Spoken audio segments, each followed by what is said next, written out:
ये इमली की चटनी, इसको सोंठ भी बोलते हैं। और इसको मैंने भिगो दिया था सुबह में। अब इसमें से सारे ये कचड़ा पचड़ा जो भी है वो चुन लिया जाएगा। फिर इसको अच्छे से खौला दूंगी और इसको छान के, और फिर ये जो डॉली जी एक कटोरा दे देंगी क्या? और ये जो है इसको छान के ये कर देंगे और इसको हटा देंगे।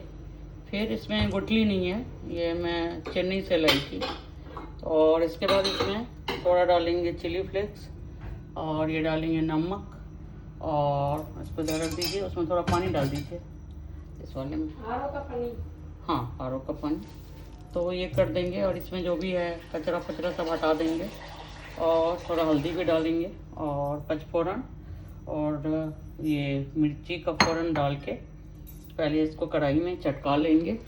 और उसके बाद जब ये इमली का ये खौलने लगेगा फिर ये गुड़ डाल दूँगी। ये ऑर्गेनिक गुड़ है, कोशिश करती हूँ कि जहाँ तक हो सके ऑर्गेनिक चीज़ें लूँ। तो मीठापन इससे आ जाएगा, खट्टा इसमें है, ये थोड़ा नमक हो गया और सटरस होता है ना, 6 तरह के स्वाद। और ये जो है इसमें मिर्च भी थोड़ा डलेगा, बाकी थोड़ा सा जो है तीखापन दे देगा इसको। और ये फ्लेवर देने के लिए इसमें गरम मसाला है। और फिर इसको अच्छा बनाने के लिए और थोड़ा किशमिश डालूंगी, थोड़ा खजूर भी डाल दूंगी। तो आप ये सब डाल सकते हैं, और नहीं है तो कोई बात नहीं है, आप नहीं भी डाल सकते हैं। तो ये इसको करके, ये थोड़ा सा मेहनत लगता है इसलिए बहुत दिनों से टाल रही थी, लेकिन इमली चूँकि थोड़ा पहले का लाया हुआ है, मार्केट नहीं गई थी। तो ये कोई भी चीज़ बनाओ और इस चटनी को फ्रिज में रखने की ज़रूरत नहीं है, क्योंकि कोई भी चीज़ में 20 से 30% यदि सॉल्ट हो तो प्रिजर्वेटिव का काम करता है। वैसे 40 to 60% यदि मीठा डाल देते हैं आप तो वो भी नेचुरल प्रिजर्वेटिव हो जाता है। तो इसमें प्रिजर्वेटिव की ज़रूरत नहीं है कुछ भी, और मैं डालती भी नहीं हूँ ना, मैं कभी अचार में डालती हूँ। बल्कि इसीलिए मैं रेडीमेड अचार नहीं खाती हूँ कि उसमें विनेगर का स्वाद आ जाता है, तो मुझे बहुत ही ख़राब लगता है, तो ये भी नहीं खाती हूँ। तो घर में ही थोड़ा सा बना लेती हूँ।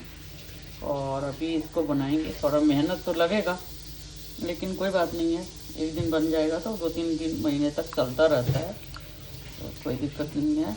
और थोड़ा बाँट लेंगे और थोड़ा सा सौंफ डालूँगी, लेकिन क्योंकि सौंफ का भी इसमें फ्लेवर अच्छा लगता है तो वो भी थोड़ा डाल दूँगी। पतला वाला सौंफ रखी हुई हूँ, और आप चाहें तो ना भी डालें, ये आपका चॉइस के ऊपर है, ज़रूरी नहीं है कि डाला ही जाए।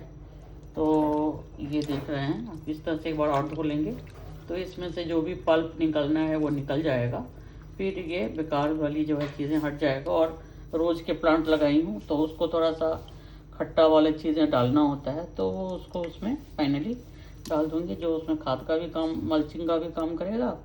और घर के इंग्रेडिएंट से ही मेरे पौधों में भी खाद बन जाता है, मैं अलग से खाद नहीं डालती हूँ, तो ऑर्गेनिक हो जाता है। पहले तो मैं वेजिटेबल्स के सारे पिलका दौड़का वाले घर में काफ़ी कुछ खाद बनाई थी और लोगों को भी देती थी।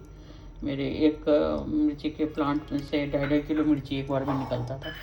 वो सब मैंने कोरोना के टाइम में बहुत किया, क्योंकि उस टाइम में आना जाना तो कहीं होता नहीं था, तो फिर पेड़ पौधे और सोसाइटी में ही रहती थी।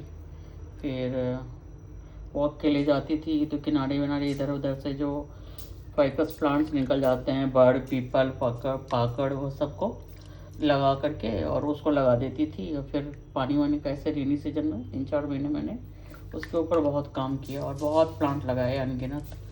मैं कोई अवार्ड नहीं जीतना है, मन में संतुष्टि रहती है कि प्रकृति के लिए हम काम कर रहे हैं। तो अब ये शुरुआत होगी और ये फाइनल फिर एक और वीडियो बनेगा। तो ये सब चीज़ें आपको ज़रूरत है, आप देख लीजिए। इसमें से आप पचफोरन की जगह पे जीरा भी सिर्फ डाल सकते हैं, बट पचफोरन मेरा फेवरेट है, मैं डालती हूँ और ये अच्छा स्वाद देता है, फ्लेवर आता है। तो आप लोग देख लीजिए। गरम मसाला इसमें है पिसा हुआ, तो इसमें ये जो लकड़ी का स्पून है, सब में लकड़ी का डाला हुआ है मैंने, सब में लकड़ी ही है इसमें भी। तो ये डाल देंगे, ये किशमिश डाल देंगे, फिर ये काम हो जाएगा और इस तरह से ये बन जाएगा। सिंपल है, आप इसमें ऑयल का ज़्यादा ज़रूरत नहीं है, 1 चम्मच सिर्फ डाल सकते हैं। सिर्फ पचफोरन को चटनी नहीं चाहें तो नहीं भी डालें, मैं भी अवॉइड करती हूँ, ना डालना है ना डालें। Okay, bye bye, see you in the next video.